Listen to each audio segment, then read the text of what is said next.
வணக்கங்க, என் பேர் உஷா. கமிஷன் ஆஃபீஸில் நாங்கள் பெட்டிஷன் கொடுக்கறக்கு வந்திருக்கோங்க. நாங்கள் வந்து காளிக்கோனாரோட சொத்து, அதாவது எங்களுடைய பாட்டன் சொத்துக்கு, பாட்டன் காளிக்கோனாருங்க. நாங்கள் பாட்டன் சொத்துக்காக நாங்கள் இங்கே வந்திருக்கோம். நாங்கள்லாம் பாருங்கள் எல்லாருமே வாரிசு.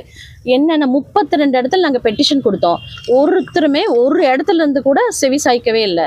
நாங்கள் இது எங்கள் சொத்தை யார் அபகரிச்சிருக்காங்கன்னா சிங்காநல்லூர் எம்எல்ஏ ஜெயராம் அவர்களும், அது போக அவருடைய மச்சா மணிகண்டனும், அது போக ஸ்ரீவாரிங்கிற ஸ்ரீவாரி குரூப் மிகப்பெரிய சதி வேலையில் இறங்கி எங்களுடைய சொத்தை பூராத்தி அபகரிச்சிருக்காங்க. நல்லா தெளிவாக தெரிஞ்சுக்கோங்க மக்களே. அவ்வளோ ஆக்ரோஷத்தோடு நாங்கள் வந்திருக்கோம். எங்களுடைய சொத்து அத்தனையும் அவங்க கையில் ஆக்கிரமிச்சு, அவங்க எப்படி எங்கள் சொத்தை எப்படிங்க அவங்க கையில் கொடுக்கலாம்? நாங்களாம் எங்க சொத்தை எடுத்து எப்படி எம்எல்ஏ பதவி எப்படி வந்தது? நாங்க பார்த்து ஏற்படுத்தி வச்சதுதான். எம்எல்ஏங்கிற பதவியில் இருந்துட்டு, பதவி இருக்குன்னா என்ன வேணா பண்ணலாமா?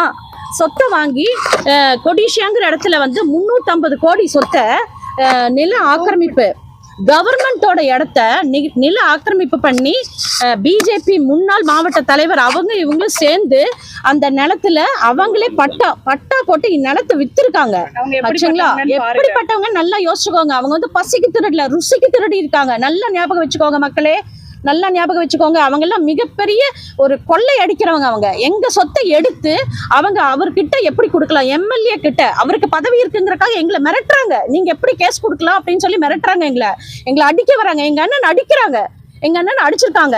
இவங்களை சும்மா விடலாமா? நாங்க சத்தியமா விட மாட்டோம். எங்க உயிர் போனாலும் சரி, நாங்க இந்த இடத்த வாங்காம விடவே மாட்டோம். அவ்வளவுதான் நான் சொல்ல முடியும். 350 கோடி சொத்து மதிப்பை வந்து ஆக்கிரமிச்சு பண்ணி இதை வித்திருக்காங்க. இதுக்கு வந்து ஹைகோர்ட் அவங்களுக்கு நல்லா அரெஸ்ட் வாரண்டே வந்திருக்கு. அந்த மாதிரி இருக்கக்கூடிய ஆளுங்க வந்து எங்க சொத்தை கொண்டு போய் யார் கொடுத்துருக்காங்க? ஸ்ரீவாரி குரூப்ஸ் எடுத்து அவங்க கிட்ட கொடுத்து இதை வந்து விற்கிறக்கு ஏற்பாடு பண்ணிருக்காங்க. நாங்க வந்து அடுத்து பேசுங்க. என் பேரு உஷா. வந்து 3 பேர் பொறுப்பு. யாரு? ஸ்ரீவாரி, மணிகண்டன், அப்புறம் எம்எல்ஏ, இவங்க 3 பேரும் நிச்சயமா பொறுப்பு. அவ்வளவுதான் சொல்ல முடியும்.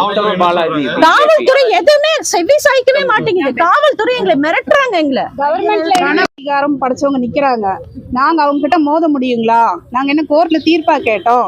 இடைக்கால தீர்ப்பு வர வரைக்கும் இந்த நிலங்களை விற்காம பாத்துக்கங்கன்னு சொல்றோம். அவங்க சேலஞ்ச் பண்றாங்க, உங்க கேஸை டிஸ்மிஸ் பண்ணி காட்டுறோன்னு. உங்க கேஸ் டிஸ்மிஸ் ஆகிறக்குள்ள உங்க நிலத்தை எல்லாத்தையும் நாங்க சைட் போட்டு வித்துருவோம்னு சொல்றாங்க. பாருங்க எவ்வளவு பெட்டிஷன் பாருங்க, எத்தனை பேருக்கு அனுப்பிச்சிருக்கோம். யாருமே எங்களை திரும்பி கூடி பார்க்கல, கண்டுக்கவே இல்லை. 10 நாளைக்கு முன்னாடி கூட ஒரு சைட் விற்பனை ஆகிருக்கு. நாங்கள் வந்து எங்களை கண்டுக்காதனால உண்ணாவிரதம் இருக்கிறதுக்கு பர்மிஷன் கேட்கறதுக்காக வந்திருக்கோம்.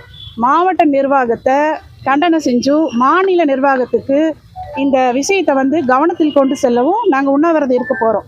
உண்ணாவிரதம் இருக்கிறதுக்காக எங்களுக்கு பர்மிஷன் கொடுத்தாகணும். இது வந்து இந்த மண்ணு வந்து மக்கள் வாழ்றக்கா இல்லை வந்து இந்த மண்ணை சூறையாடுறவங்களுக்கா நீங்களே சொல்லுங்க. குடும்பம் எத்தனை பேர் பாதிக்கப்பட்டிருக்கீங்க? 58 பேர். 4 பெரியவங்க, 4 தாத்தாக்களுடைய வாரிசுகள் இருக்கோம் நாங்க. என் பேர் ராஜேஸ்வரி. உயிரோடு இருக்கிறவங்க அவளை வச்சு இறந்தவங்களோடதெல்லாம் உயிரோடு இருக்காங்கன்னு பட்டா பண்ணி வச்சுருக்காங்க. நாங்கள் போய் கேட்டால் எங்களை மிரட்டுறாங்க. எங்களுடைய வாரிசுகளில் என்ன ஆகுறது? அவங்க மூதாதையர் எதுக்காக சேர்த்து வச்சுட்டு போனாங்க? நாங்கள்லாம் அனுபவிக்கணுங்கிறது தானே. இவர் ஊர் விட்டு ஊர் வந்து எங்களை ரொம்ப மிரட்டுறாரு. எங்கள் பசங்களையெல்லாம் அடிக்கிறாங்க. இதெல்லாம் கேட்கறதுக்கு தானே கோர்ட்டு இருக்கு, போலீஸ்காரர் இருக்காங்க. அவங்க வந்து எங்களுக்கு நல்ல தீர்ப்பு கொடுக்கணும். போலீஸும் கோர்ட்டும் எதுக்காக இருக்கு? மக்களை காப்பாற்றுறதுக்கு தான் இருக்குது. அந்த மக்களே இன்னைக்கு பயந்து எல்லாம் ஒடுங்கி உட்காந்துட்டு இருக்கோம். அந்த மக்களுக்கு நல்ல தீர்வா கொடுக்கணும். கோர்ட்டு வந்து ஒரு கோவில், அந்த கோவிலே எங்களுக்கு தெய்வமா நிக்கலைன்னா நாங்க எங்க போய் சொல்றது? யார்கிட்ட போய் சொல்ல முடியும்? இதுக்கு ஒரு நல்ல தீர்வு கொடுக்கணும்னா எங்களுக்கு அரசாங்கம் ஒத்துழைக்கணும். 15-20 வருஷமா இருக்கு.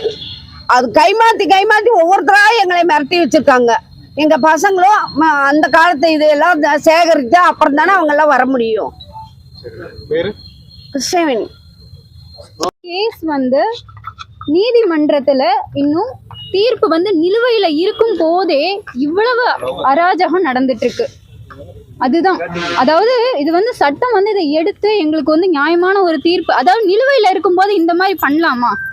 அப்போ இதெல்லாம் இவ்வளவு நாள் இதெல்லாம் பார்த்துட்டு இருக்காங்களா போலீஸ்காரங்க? இவங்களா இதெல்லாம் வந்து பார்த்துட்டு இருக்காங்களா? போன வாரம் கூட வித்து இருக்கிறாங்க.